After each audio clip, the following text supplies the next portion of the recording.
There have been a number of changes how the EPA under President Donald Trump uses science. These changes have come under heavy criticism, including from those who've worked at the EPA. Today, I'm joined by Chris Zarba. He was a former EPA official in the administrator's office of the agency and was director of the Science Advisory Board.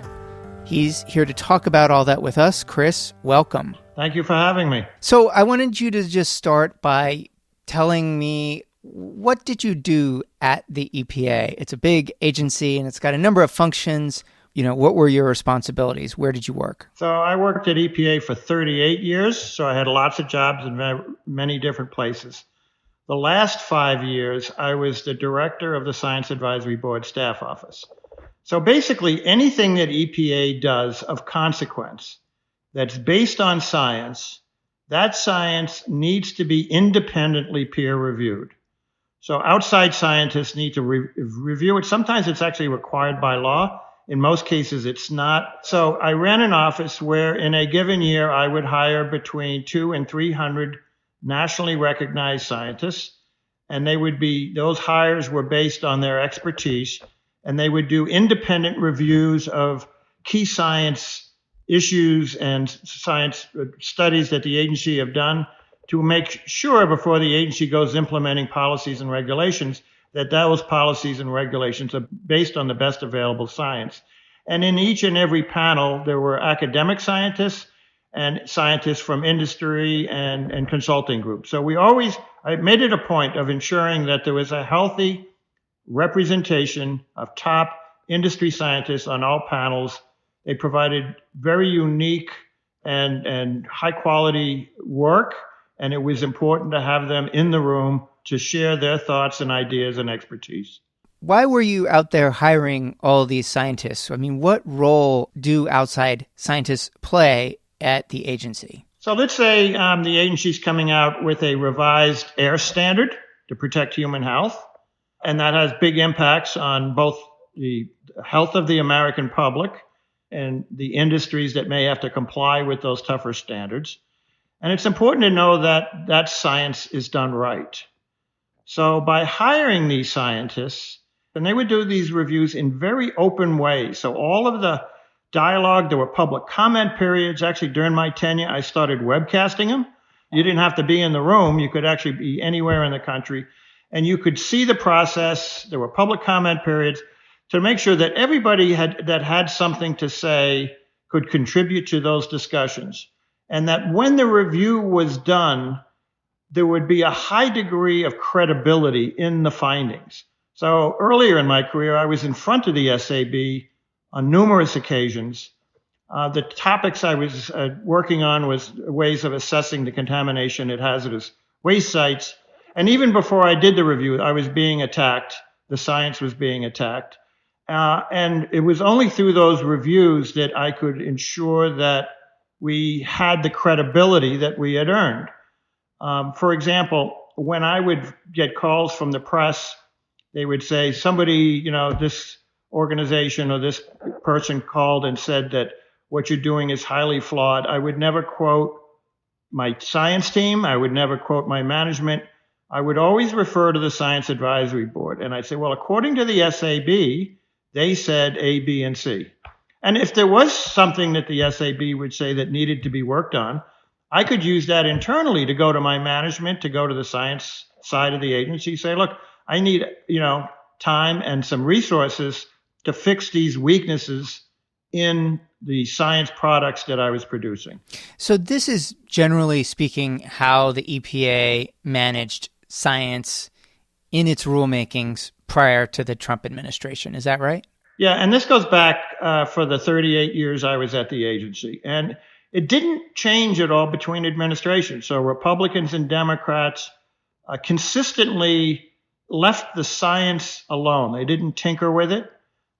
They may have had different emphasis. They may have wanted a different emphasis on some of the panels, but it was always well within the bounds of reasonable until this administration. So what happened then? So I was going to retire in 2017. I don't get to pick my replacement, but I could propose names to my management on who would be good candidates to replace me. Well, the people that I had kind of lined up as good candidates to replace me after the election, they dropped out of the running. So they said they were not interested in the job anymore. So I actually stayed over a year into the new administration because I didn't have a good replacement, and I thought it was going to be a tough time, and I thought it would be best for the organization if I stayed another year.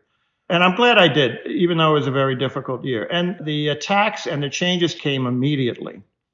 And with very little, if any, consultation with me or my staff about what the impacts would be. So the first change that came is I got a directive. I had no warning that it was coming. It just showed up, and I was to implement it immediately. And that was, I was, of the several hundred people that were hired on the SAB and the standing committees, any of them that had a grant with the Environmental Protection Agency had to be terminated. Though if you had a grant from industry, you were given an exception.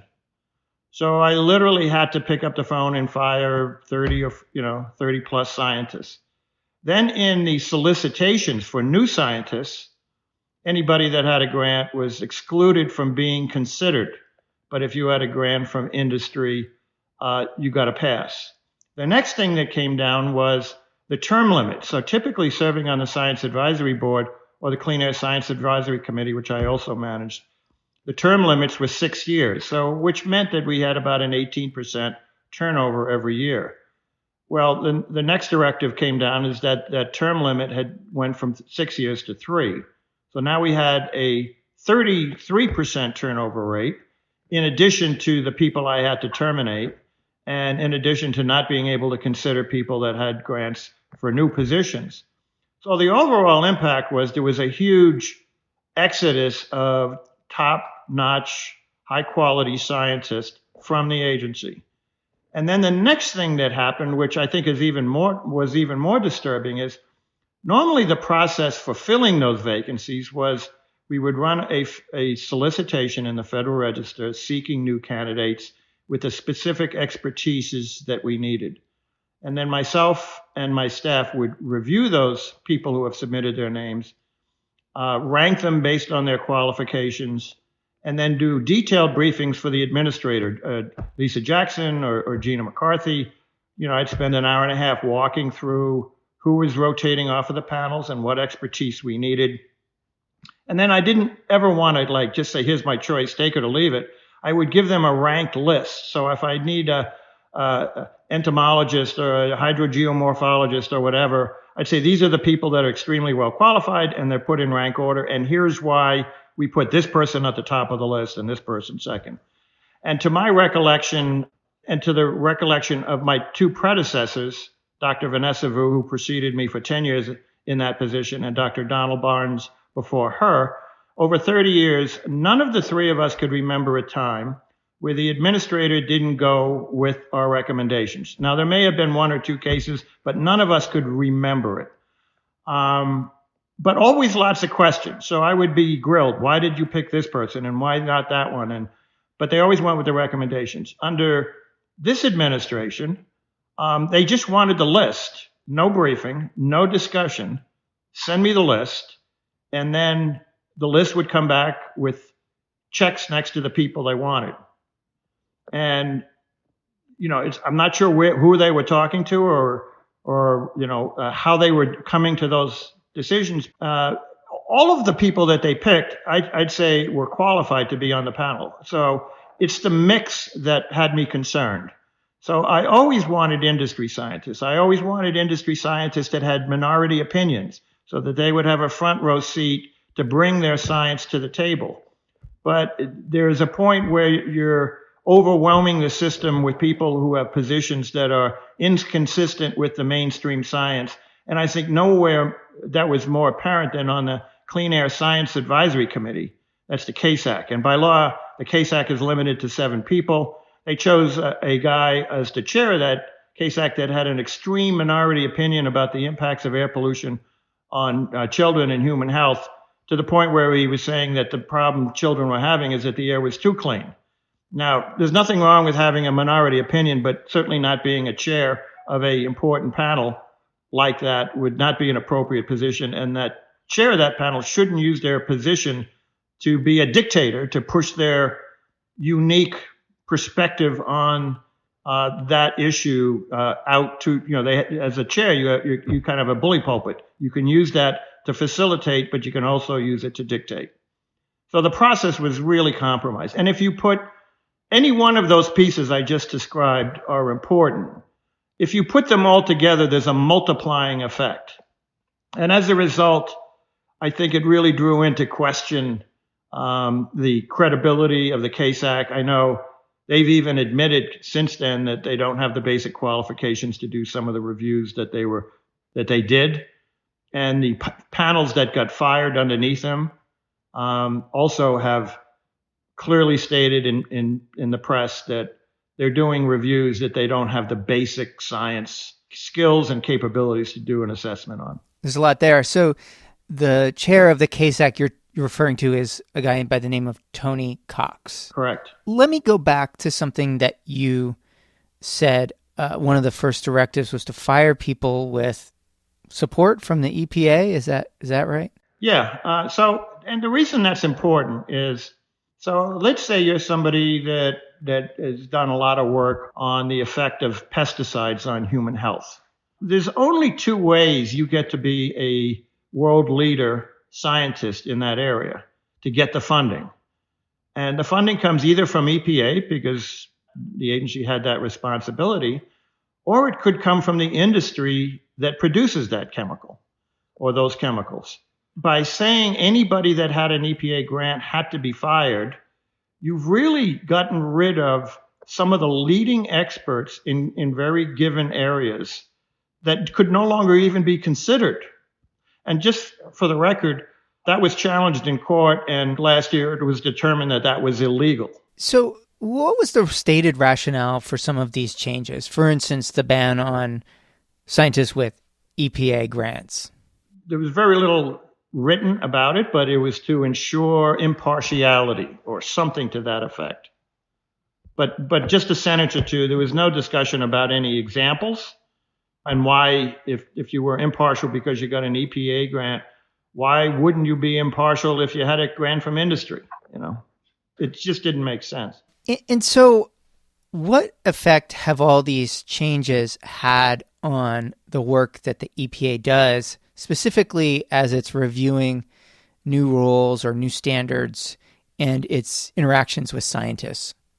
So there's several impacts. One is, and I think at the top of the list, it's the credibility of the reviews. So I mentioned the Clean Air Science Advisory Committee fired the panels underneath it, with specific expertise, the PM, particulate matter panel, and the ozone panel. And they did the reviews themselves. And the fired PM panel, this has never happened in the history of the agency, was so outraged at the fact that the 7 members that didn't have the qualifications were going to do the review that they normally did. They, on their own, with their own money and their own resources, reconvened themselves independently and did an independent review of the standards that they normally would have done that was now being done by the 7-member panel. And they came up with vastly different conclusions than the 7-member panel came up. So who do you believe? Do you believe the 25 experts that really are the experts that got fired? Or do you believe the 7 members that claim they have limitations in their skills and abilities to do a comprehensive review? So it drew lots of credibility questions around the decisions the agency was making. And for somebody that's done this for a while, the outside public perception of the quality of the review, I would put it in the category of ridiculous. It just didn't pass the laugh test. So you're getting reviews that are claiming to be legitimate that I think don't even come close to what the scientific world would consider a quality review. And independent science organizations all across the country have stepped in on this issue and weighed in heavily. The other issue that I think is very important is much of what the SAB and the Case Act do, their reviews that they do, they're not required by law, so that the agency scientists and science teams in the program office bring these topics to the SAB and the Case Act for them to review.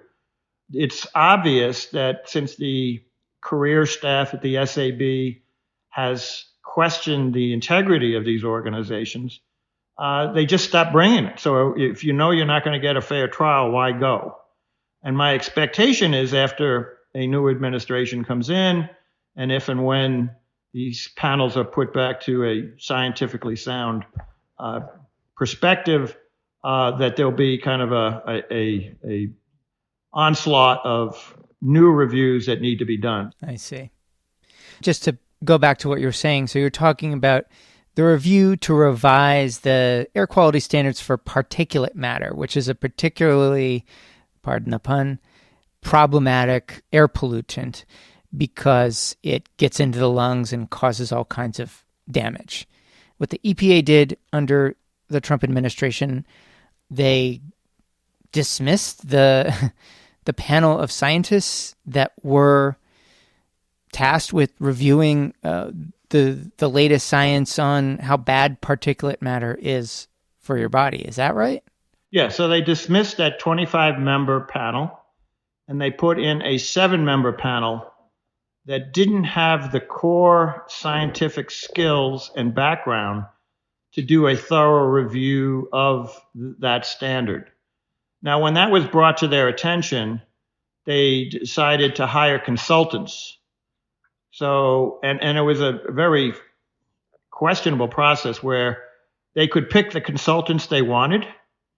They could pick the questions that would go to each individual consultant, and it was all done with outside of the view of the public.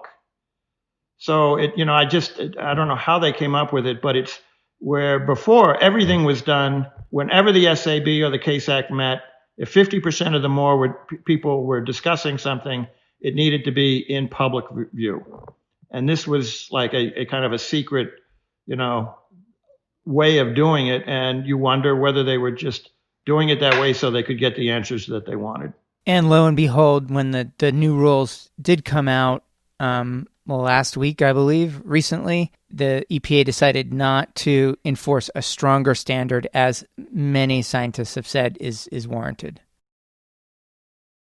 Correct. And the independent panel, the panel that got fired, did the review, and they clearly came to consensus quite quickly and concluded that the standard needed to be set lower to protect human health. And the numbers you really should talk to the experts on this, but if you look at the numbers of people, the lives that would be lost based on this the higher standard, it's quite significant, and it kind of draws a correlation between what we're seeing on COVID now, where we have a nation that didn't, from a national perspective, didn't take the virus seriously. And many lives have been lost unnecessarily because of it. And it's the same thing here. There's, similar numbers over a longer period of time, but these are many lives, and the health of many Americans are dependent on sound science. And we're seeing that happen with PM now. Sound science is not leading the decisions made by this nation. Now, the administration, in the waning days of this administration, the EPA has put forward some new rules around science designed to change the way the agency handles health studies, basically. One is a science transparency rule, and another is a co-benefits rule. What can you tell me about those? On the transparency rule, this had been proposed by Congress several times in previous administration and never passed. It was then implemented by the administrator of EPA. And basically what it says, it sounds good, transparency in science. I mean, who could argue about that? In order for EPA to take action, the burden of proof is on the agency. The agency has to prove that this chemical or this pesticide at this concentration causes adverse effects. And in order to do that, the agency has to come up with the science that supports setting a standard. Now, the agency, unlike the Food and Drug Administration, when they test drugs, they can give it to 1,000 people, and some of them in a double-blind study, and some of them get a placebo, and some of them get the real drug and you can compare the two. Well, EPA can't, expose people to lead or mercury or other chemicals. So the way they get their data is through accidents, typically. So in Flint, Michigan, you had people drinking contaminated water. And there were lots of studies done on them and who got sick and what their blood tissue concentrations were and tissue concentrations were. Now, but the scientists can't use that data unless the people who are in the study give them permission. And they typically will say, you can use my age, you can use my sex, you can use my race, you can use the tissue analysis, but you can't use my name and my address and my phone number. Because, they don't want who wants their medical records out there for the public to see? Well, they have figured out that the vast majority of data that EPA uses to set standards is human subject data that has confidentiality agreements in it. So the vast majority of data can't be used. And as a result, EPA's ability to prove that certain chemicals are causing a problem goes away.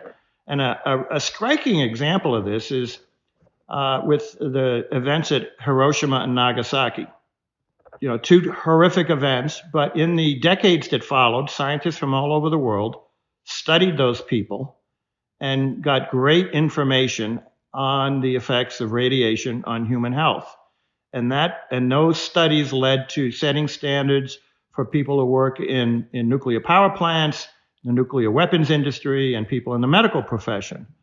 Now, all those people, most of those people that were in those events have died, but they all had confidentiality agreements. So you can't even go back to them and ask them, is it all right if we use your data? They're gone. And all of that information would go away. And that would have a huge impact on those industries I just mentioned.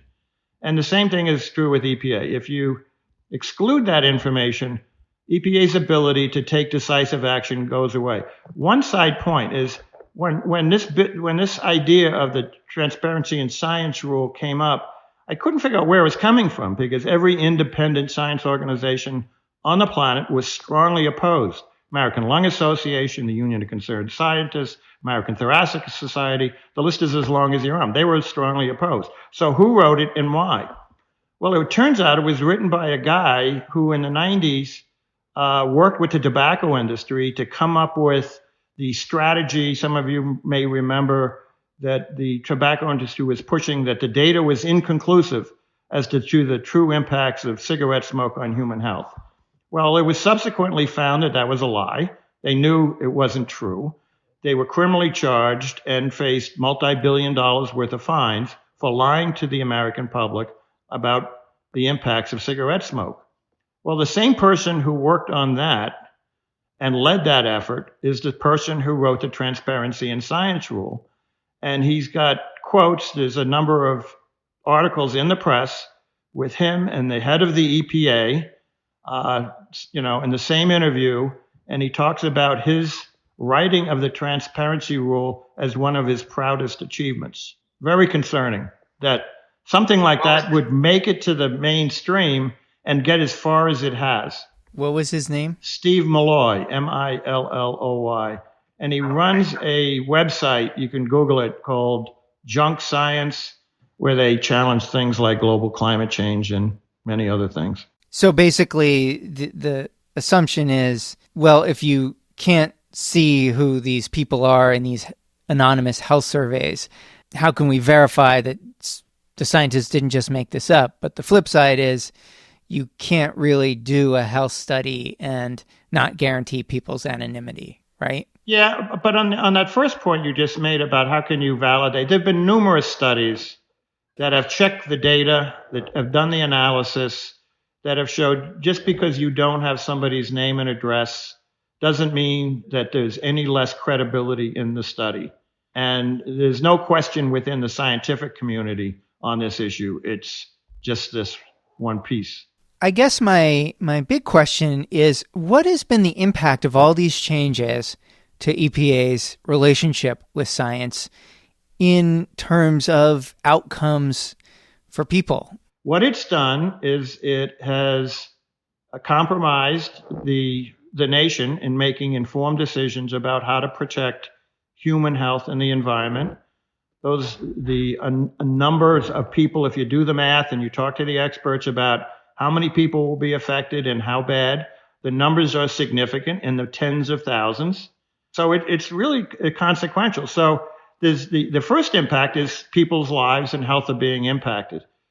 The second impact is that there's been a huge exodus in talent from the agency. Many of its efforts have been slowed down. So future efforts to protect human health and the environment have been stalled or slowed down or ended. And so I think there's a fair amount of interest in the Biden administration to look at, okay, what are the things that we need to fix? What are the things that we need to start? And what are the things that maybe we just let die on the vine and move on and put resources somewhere else? Some of these rule changes that the EPA has made in these last, few weeks, would you anticipate that the Biden administration could just hit reverse on those and roll those back pretty quickly? Yeah, if there's some things that they can immediately, I would expect in the first couple days of the Biden administration that he will come up with announcements on things that he's stopping or undoing or taking on. Then there's when a new administrator comes to EPA, there's a variety of names being put out there, all of them excellent choices. You'll probably see another round of activities that they will announce in the first days of their leadership. And the third thing is there's a group of former agency leaders and scientists called the Environmental Protection Network. I'm on that network and I lead the science team. And we have worked very diligently to prepare a list of recommendations, both in the first 100 days, things that need to be done, and in the long term. And on the long-term list, the transparency rule is number one, and rebuilding and giving the credibility to the Science Advisory Board and KSAC is number two. And we've shared this with the Biden folks, and House and Senate committees, too, have also expressed interest in it. So there's a lot of interest. I don't know how it's all going to unfold, but it's very encouraging to see the energy and the excitement and the interest in these products. Well, Chris Zarba, thank you so much for talking with me about this. Thank you for having me. Chris Zarba directed the EPA's Science Advisory Board staff office. We reached out to the EPA for comment about what Chris Zarba told us. The agency said in a statement that the Science Advisory Board is, quote, more balanced than ever before. It says about half the members are academics, 21% are consultants, and the remainder are evenly divided between members from industry, nonprofits, and state and federal governments. It goes on to say that the EPA remains, quote, a transparent and efficient federal agency with impactful, well-reasoned regulations. And since that court ruling against the EPA last year, the agency no longer bans scientists receiving federal grants from serving on its advisory boards. This is our last podcast of 2020, and it's also our 100th episode. If you've listened to this podcast, we want to just say thank you. And if you can help us out, we're conducting a quick survey. We're thinking about what this podcast will look like after January 20th when Joe Biden takes office. You can help us out by telling us about what kinds of topics or guests you'd like to hear more about. You can email us at trumponearth@gmail.com or just go to trumponearth.org and fill out a very quick survey. We're on social media at Trump on Earth. You know where to find us. Those who've already filled out the survey, you are awesome. We want to say thank you. Thanks for listening to Trump on Earth. If you like the show, please consider supporting us through Patreon. Just go to patreon.com/TrumpOnEarth. You can find us online at the aforementioned website, trumponearth.org, and anywhere you get your podcasts. Write us a review and tell your friends. The podcast is supported by the Robert F. Schuman Foundation. Our producer and digital editor is Andy Cubis. Kathy Nauer is the executive producer. I am Reed Frazier. I've waited a long time to say this, so I just want to say this now. Happy New Year. We'll see you in 2021.